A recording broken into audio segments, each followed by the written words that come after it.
येळूर ब्रह्मलिंग गल्ली इथं आहे मी आता आणि असं सगळं छोटीशी खोली आहे. यांची जुनं घर आहे. बघू शकता शेतकऱ्याचं घर म्हणजे असं काहीतरी ठिकाण असतं म्हणजे सामान वगैरे असतात आणि अशा ठिकाणी जास्त उंदरं असतात. त्यांना खाण्यासाठी साप येतात.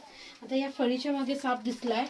भरपूर इथं गर्दी होती. पहिल्या सगळ्या लोकांना खाली जायला सांगितलं आणि इथं बघू शकतो साप बसलाय कसा हे बघा.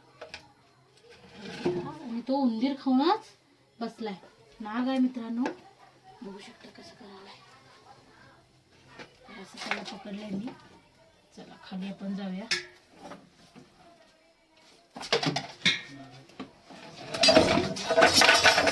चला खाली.